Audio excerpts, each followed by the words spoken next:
Hi, I'm Kurt Loder, and this is MTV News Presents, a series of special reports premiering here every Sunday night at this time, and tonight featuring Madonna Raw, the early years, in which we go all the way back to the early 1980s to exhume some seldom-seen interviews with a hot young disco star who would go on to become a full-fledged cultural icon and the star of Evita, the big-budget movie musical that opened this weekend. Let's remake her acquaintance. So when MTV dredges up old clips or whatever, does it kind of make you cringe? Does it make you say... Do I cringe? I go, oh, terrible hair. What was I thinking? Oh, what was I, what was that? But I don't like this time it's MTV, right? You're rolling? Ready? You have a list of questions? We roll. 1, 2, 1, 2. Hi, I'm John Norris, and this is MTV News Raw. Extended interviews without all the usual editing. Our subject this time is pop superstar Madonna. Madonna once said she and MTV grew up together, and any trip through our tape library proves it.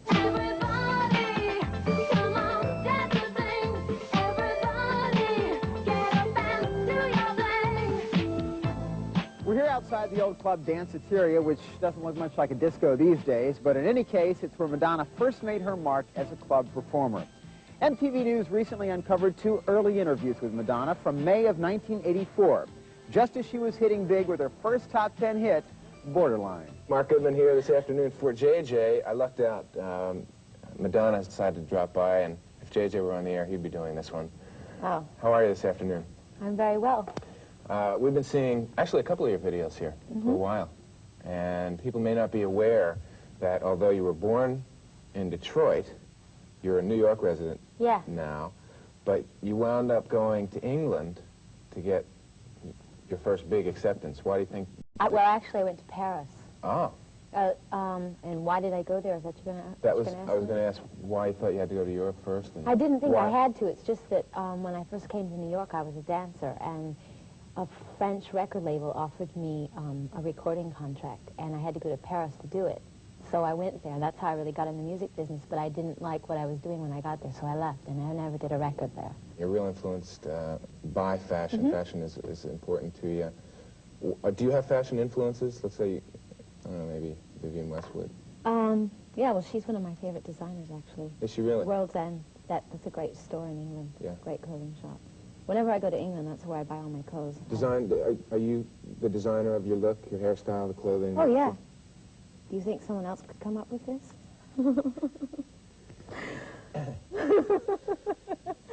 It's all right, you don't have to answer. Before we go here, you have this leather jacket that, can we get a shot of, if she holds up the jacket, can we get a shot? And I kind of like it. It's got a lot of graffiti on there, and I wanted to just sort of give America a look at this. Not, of course, I know Andy Warhol. The front's better, the front's better. Okay. Turn around.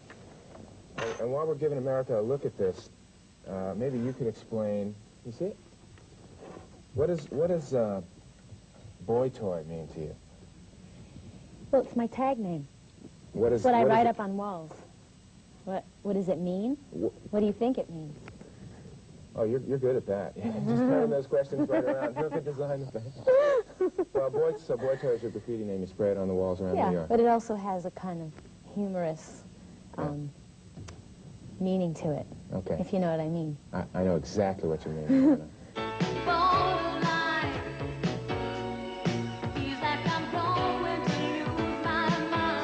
You're a relatively new face on MTV to us. Yes. 2 videos now under your belt, and I must say that they're doing quite well. Yeah, Borderline's doing really well. A surprise at all to you? Well, I knew the second video would do really well. I know it's really good. So I had faith in it already, but I'm glad that it is doing as well as it is doing. Well, it was sort of surprising, and I'm glad. It was a good surprise. What are the next video plans for you then? Well, Do you have I'm any working on an album right now with Nile Rodgers, and I hope to release the first single from it the first week of June. And I'll do a video to that, yeah. And how long have you been working on the album? For the last almost 2 months. It's almost finished. Wow. What's it been like working with Nile? Really great. He's a genius, I have to say, yeah. Did you contact him? Yeah, actually, well, my record company did. But as soon as we met, we hit it off really well and thought it would be a great union, so. And it seems to have been. Yeah, it's going to be great. How has he helped you out over other people that have produced you in the past? we just have a really good chemistry, and he understands my musicality. He's a trained musician, and I'm not really, and I don't know musical terminology. He can just read my mind, so. Do you think he really knows how to work with a vocalist per se, then? Yeah, well, he's very sensitive. I think he could work with anyone that's good. You're also working on a new record now with Nile Rodgers, aren't you? Right, I just finished it. Oh, it's completed? Yeah, it's done. Oh, great. When is it going to be out? It'll be out in June, as soon as Borderline fizzles out. Oh, please. No, I'm really excited about it. Wait, you don't want to say that you want your song to fizzle out on MTV, do you? No, I just want to put something new out. Okay. You can't do that till the other stuff isn't interesting anymore. In the summer of 1984, while riding high on the charts with Lucky Star, Madonna's own star was rapidly on the rise. MTV News caught up with her here at the New York Hilton on a new music seminar panel with the likes of George Clinton, John Oates, Africa Bambaataa, Fred Schneider of the B-52s, Lou Reed, Peter Wolf, and the godfather of soul himself, James Brown. Well, it was a real thrill to be sitting with some artists who I really respect and admire. James Brown, George Clinton, so on and so forth. And in addition to that, I felt like I had something to share with a lot of other people who are aspiring recording artists if they had any questions about what they can look forward to or any advice I could give them, before, on getting a record contract. So I think I had a valid contribution to make. Videos might have a limited audience in one sense, but on the other hand, you could be reaching a lot of people that would never be able to come and see you live. So I think that they're definitely an advantage. I think And kids only, I'm sorry, but, kids today worship the television. So I think it's a great way to reach them. I sort of resent the fact that a kid grows up, listening to the radio and listening to the great music, legacy of music that we have, and dreams about playing the guitar or playing the drums, and all of a sudden has to be an actor. To me, that makes absolutely no sense at all. If someone wants to be, that's great. But as far as I'm concerned, I always wanted to be a musician. And, to me, that's still my purpose. Yeah, but listen, when you perform on stage, you're acting. I mean, that's a performance. So if someone puts a camera on you, what's the difference? You're acting right now. My definition of new music is something that's, fresh and reflecting of, the times, the politics, the fashion, the energy, something new, something that's applicable to what's happening in the world today. How do you think your music fits into music? Well, to start off with, a lot of people thought that I was a black artist before they saw my videos because a lot of my music is more R&B oriented, and I think that I'm a white artist doing R&B music, getting played on pop stations, and I think that is the kind of records I make is really changing people's ideas of, splitting up, categorizing music, and I think that's opening up ways for black and white artists as well. So that's something new. Starlight, starlight, the star I see tonight. Starlight, make everything alright. I just finished recording an album with Nile Rodgers, and I helped put it out in October, but they're still playing stuff off my last album, which I can't complain, but I'm really anxious to get the new stuff out. So you can expect a new release in October. You start working on the videos? Yes, I have a video that's already ready for the new single I'm putting out in October. There's a video, which I shot in Venice a couple of weeks ago, and I'm really excited about that too. Can you give us more of the details? Who directed it? Mary Lambert directed it. She directed my Borderline video, and I worked with her again because I thought she was really great. What's the title? Like a Virgin. Anything else? No comment from the Peanut Gallery.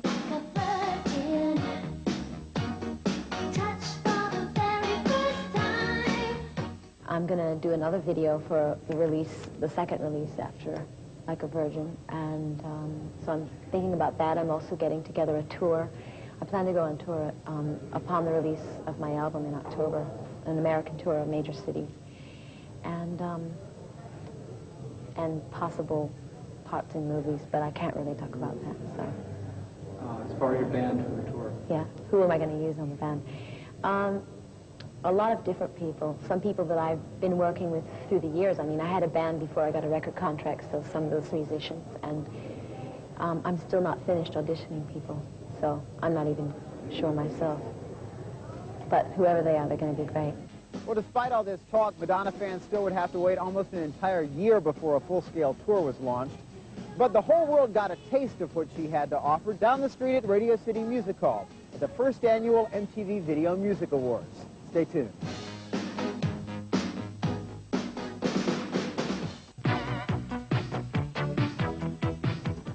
Welcome back to MTV News Raw. In the fall of 1984, at the first annual MTV Video Music Awards held right here at Radio City Music Hall, Madonna came down off a wedding cake to debut her new single, Like a Virgin. Rolling around the stage with such reckless abandon that the whole world felt like they'd just been touched for the very first time. Like a virgin, hey, touched for the very first time. Just one day before that now classic performance, and right around the time she was filming Desperately Seeking Susan, MTV News spoke to Madonna about her second album, Like a Virgin, and about the rigors of her newfound fame. Well, now that I'm successful, I have a million more things to worry about. Before, I was just basically interested in my survival, like what I was going to eat and what I was going to wear when it got cold outside and where I was going to live. But now I have to worry about who's ripping me off, and then is my accountant paying all my bills, and is my lawyer making all those deals for me, and, you know, boring and mundane things like that. Things I don't want to worry about. And I have to invest my money, or I'm going to be taxed, or, you know, and I have to find a place, and I have to do this, and I have to do that, and I have to pay everyone. And I have to hire people to make sure that everybody's doing all those things. And, ugh. Well, the new album is a lot more grown up than the first album.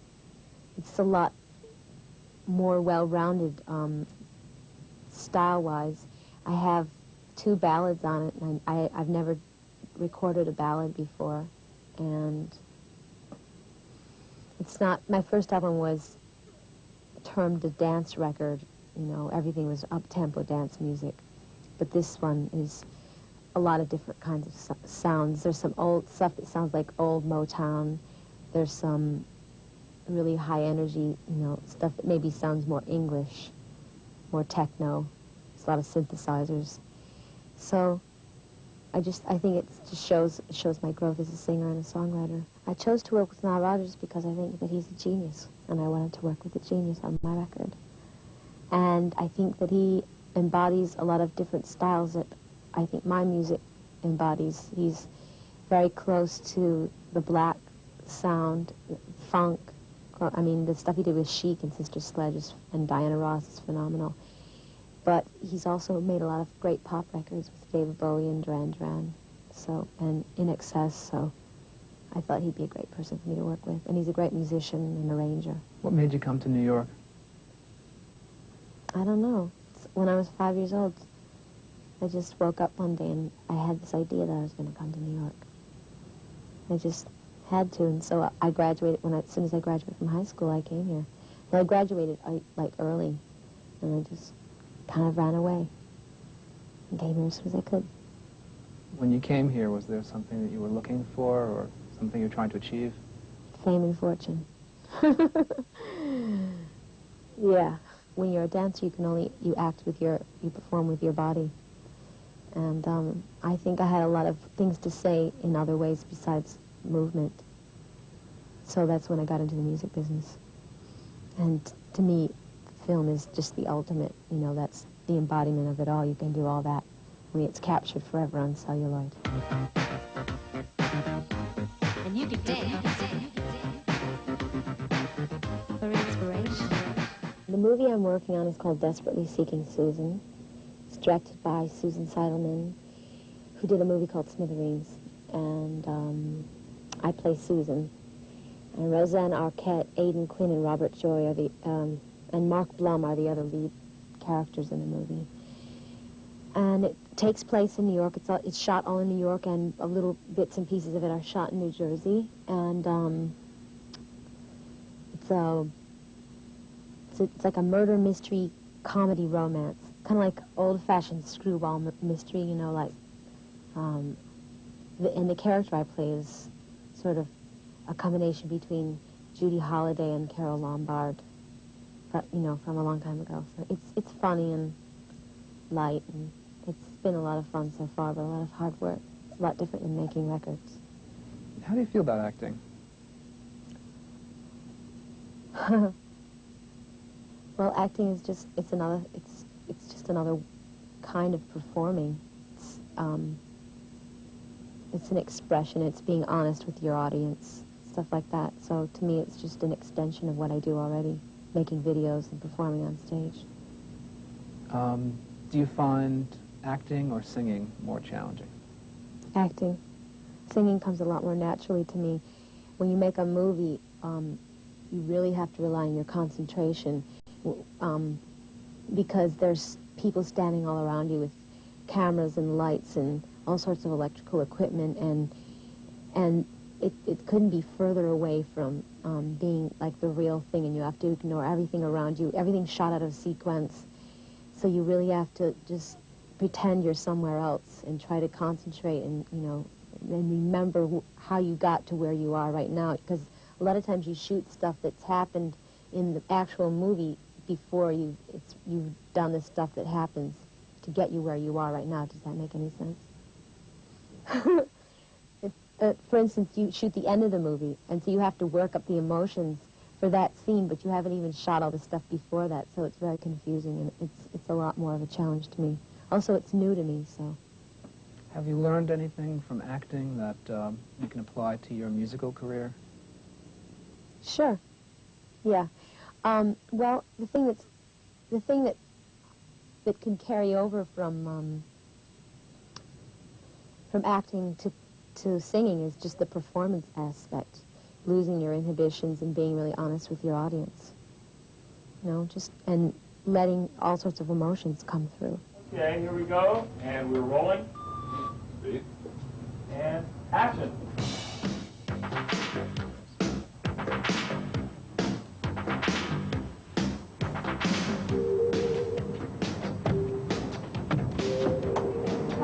No, let's go in again. Wide ways, here we go. And rolling. Everyone out of the show. Action.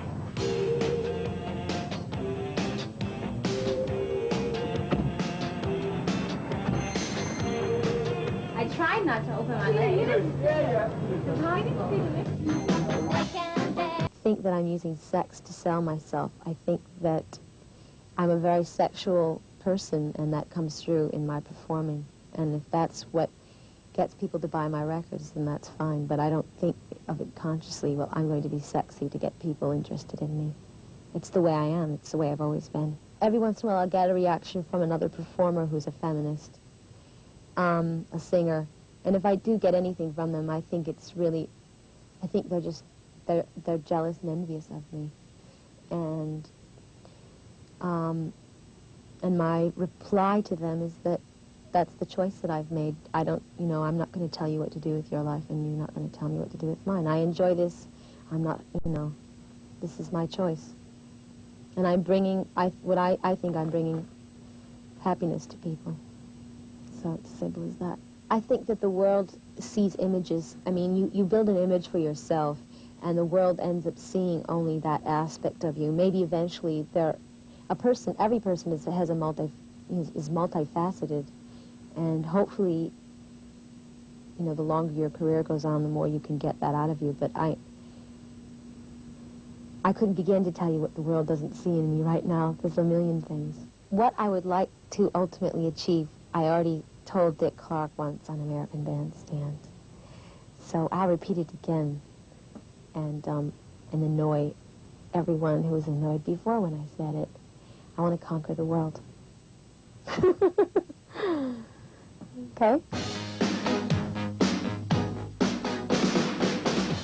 Fummel